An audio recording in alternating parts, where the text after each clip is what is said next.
বন্ধুরা, এবারের নির্বাচনে সকলের নজর ছিল ঢাকা ৮ আসনের দিকে। সেখানে নির্বাচনের লড়াই করছিলেন মির্জা আব্বাস ও নাসির উদ্দিন পাটোয়ারি। এই দুজনের দিকে সকলের নজর ছিল।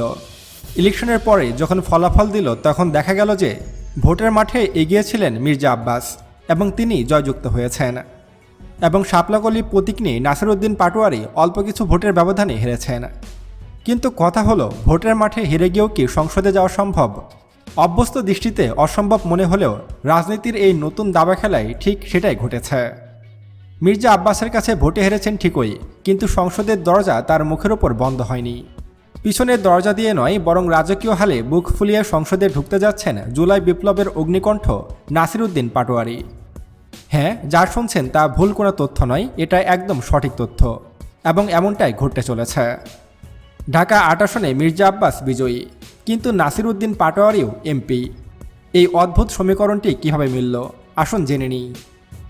বন্ধুরা, ঢাকা ৮ আসন মতিঝিল, শাহজাহানপুর আর পল্টনের মতো এলাকা নিয়ে গঠিত এই আসনটি, এবং এই আসনটি বারবারই বিএনপির দুর্গ।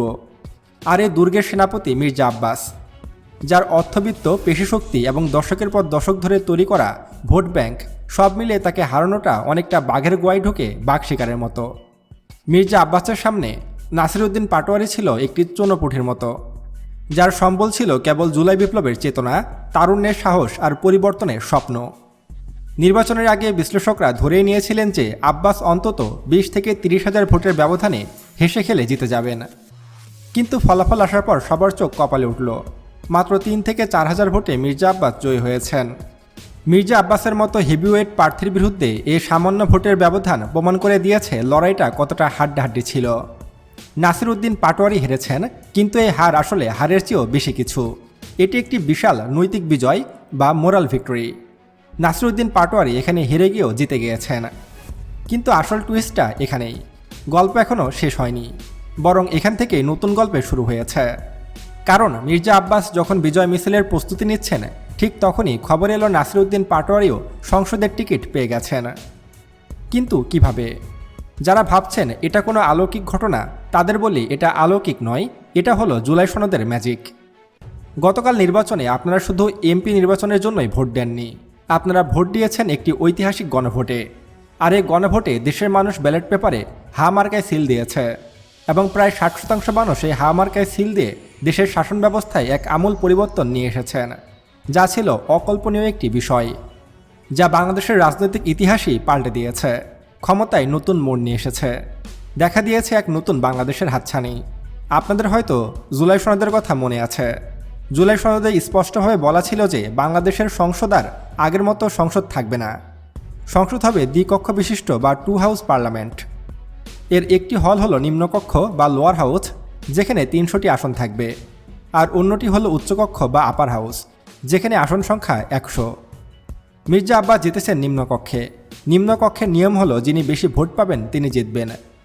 এখানে টাকার খেলা, পেশিশক্তি আর স্থানীয় প্রভাবই শেষ কথা বলে। মির্জা আব্বাস সেই পুরোনো ফরম্যাটেই তার আসন ধরে রেখেছেন। কিন্তু উচ্চকক্ষ বা আপার হাউসের খেলাটা সম্পূর্ণ ভিন্ন।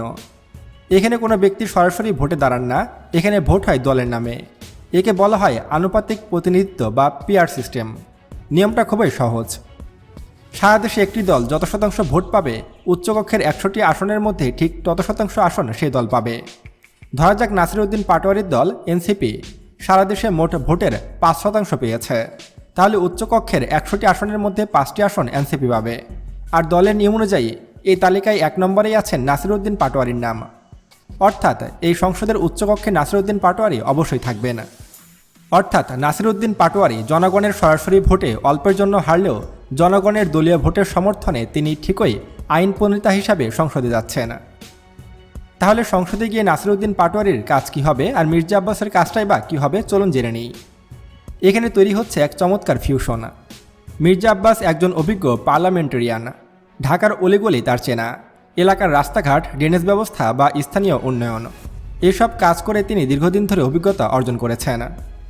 অন্যদিকে নাসির উদ্দিন পাটোয়ারি উচ্চকক্ষে বসবেন একজন পলিসি মেকার বা নীতি নির্ধারক হিসাবে। তিনি ড্রেন বা কালভার্ট নিয়ে মাথা ঘামাবেন না, তার ফোকাস থাকবে রাষ্ট্র সংস্কার। অর্থাৎ কীভাবে বাংলাদেশকে আরও উন্নত করা যায়, কীভাবে কাজ করলে দেশের আরও উন্নয়ন হবে, কীভাবে আমরা দেশপ্রেমে এগিয়ে আসব সেই সব বিষয় নিয়ে কাজ করবে নাসিরউদ্দিন পাটোয়ারি। অর্থাৎ সব কিছু মিলিয়ে বলা যায় যে নাসিরউদ্দিন পাটোয়ারি হয়তো ভোটে হেরেছেন, কিন্তু তিনি সংসদে যাচ্ছেন আর তিনি সেখানে লড়াই করবেন মির্জা আব্বাসের সাথে। অর্থাৎ সংসদে ভোটে জিতে গিয়েও মির্জা আব্বাস শান্তি পেলেন না, সেখানেও নাসিরউদ্দিন পাটোয়ারির মুখোমুখি হতে হবে। বন্ধুরা, এবার মূল আলোচ্য বিষয়ে আসি। আপনারা হয়তো জানেন যে এই 2026 ইলেকশনে বিএনপি কিন্তু প্রায় 200-রও বেশি আসন পেয়ে সরকার গঠন করতে চলেছে। যদিও সারা দেশে জামাত বিপুল পরিমাণে ভোট পেয়েছে, তবুও কারচুপির মাধ্যমে বিএনপি ভোট কেন্দ্রে এগিয়েছিল এবং তারা বিপুল পরিমাণ আসন দখল করে দেশের রাষ্ট্র গঠন করতে চলেছে। এখন প্রশ্ন হলো, তারেক জিয়া হবে দেশের প্রধানমন্ত্রী। তিনিও যদি হাসিনার মতো স্বৈরশাসক হয়ে ওঠেন বা বাংলাদেশে দুর্নীতি শুরু করেন, তাহলে তার পতন হবে হাসিনার চেয়েও ভয়াবহ। তাই যারা বর্তমানে বাংলাদেশের ক্ষমতায় আসতে চলেছেন এবং সংসদে বসতে চলেছেন, তাদের উচিত হবে সঠিকভাবে দেশ পরিচালনা করা এবং দেশ থেকে চাঁদাবাজ ও দুর্নীতি দূর করা এবং সবাই মিলেমিশে দেশের উন্নয়নে কাজ করা। এটাই আশা থাকবে আমাদের সকলের। তো এ বিষয়ে আপনার মতামত কী তা অবশ্যই আমাদেরকে কমেন্ট করে জানাবেন এবং আরও এমন ভিডিও পেতে এখনই আমাদের চ্যানেল সায়েন্স বিডিকে সাবস্ক্রাইব করুন এবং পাশে আসা বেল বাটনে ক্লিক করুন। তো দেখা হচ্ছে পরবর্তী ভিডিওতে। ততক্ষণ পর্যন্ত সুস্থ থাকবেন, ভালো থাকবেন। আল্লাহ হাফেজ।